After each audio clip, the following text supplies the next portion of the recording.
बिस्मिल्लाहिर्रहमानिर्रहीम। गंदम के अंदर नाज़रीन गिरने की टेंडेंसी बहुत ज़्यादा है। फसल हर दफ़ा जो है ज़िम्मेदार भाइयों की गिर जाती है, जिससे बहुत सारा नुकसान जो है उनको उठाना पड़ता है।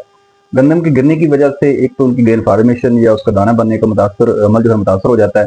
इसके अलावा गिरने की वजह से बहुत सारी फफूंदी जो है उस पर हमलावर हो जाती हैं और फसल में आपको ऑपरेशन जो आकर पे आप हार्वेस्टिंग ऑपरेशन करते हैं, उसको काटते हैं, उसमें मुश्किलात पेश आती हैं।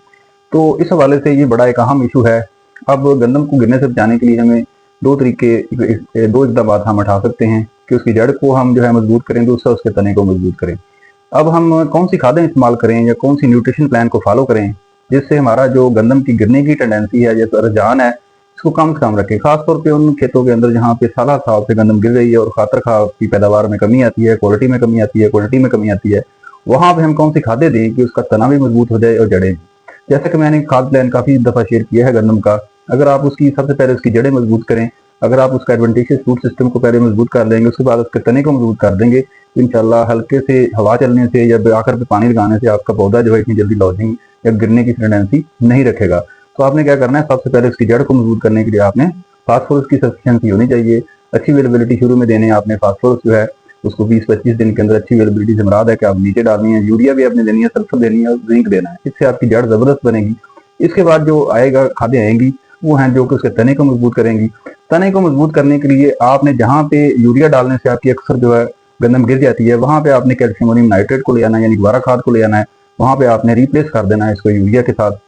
उसके अंदर 10% जो कैल्शियम अवेलेबल है। तो पौधे की दीवार जो तना है उसको, उसका नाड़ जो है उसको मजबूत करने के लिए कैल्शियम की जरूरत है।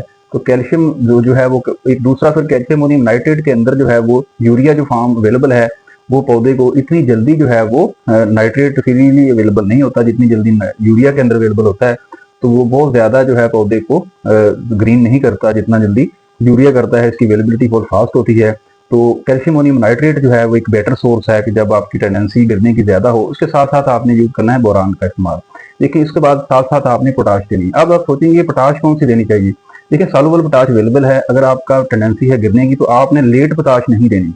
आपने पोटाश जो है वो पहले पानी के साथ, बोरान के साथ और साथ आपने कॉपर देना है। अब कॉपर जो है जमीन के अंदर अगर आप देंगे, कॉपर जो है लिग्नन बनाता है। लिग्नन जो है ये आपके तने के अंदर बहुत शक्ति लेके आएगी। जबरदस्त किस्म का जो आपका तना जो है वो हार्ड हो जाएगा और आसानी के साथ हवा, हल्की फुल्की हवा चलने से या इरिगेशन या आप जो आपाशी करते हैं आखिरी उससे जिसकी लॉजिंग जो है उसका खतरा काफी हद तक कम हो जाएगा। तो कॉपर को, कैल्शियम को और बोरान को आपने देना है। बोरान जो है आप लोग 20% वाला 1 kg देंगे और कॉपर की शक्ल में अगर आप, बेहतर है कि आप लोग उसको कॉपर सल्फेट की शक्ल में अवेलेबल है कॉपर। ये तो आपने बतौरे जो है वो पेस्टिसाइड या किसी और तरीके के लिए आप यूज नहीं करना है। इसको थोड़ी सी मिकदार में साथ आप इसके जमीन के अंदर देंगे। कॉपर बहुत मुश्किल से जमीन के अंदर से निकलता है, इसकी अवेलेबिलिटी बहुत कम होती है। लेकिन हम इसको स्प्रे भी ऐसा नहीं कर सकते क्योंकि इसके साथ जो है वो पत्तों के ऊपर भी छोटी जो नाइल स्टेज में होती है गंदम, तो वहाँ पे आ सकते हैं। तो इसको जमीन के अंदर अगर हम कॉपर की अवेलेबिलिटी को बेहतर कर लें थोड़ी सी, और साथ हम इसके बोरान के 1 kg का दें और कैल्शियम अमोनियम नाइट्रेट का और पोटाश का इस्तेमाल हम 2 दफा कर लें, तो आपकी गंदम जो है बिल्कुल भी नहीं गिरेगी इंशाल्लाह।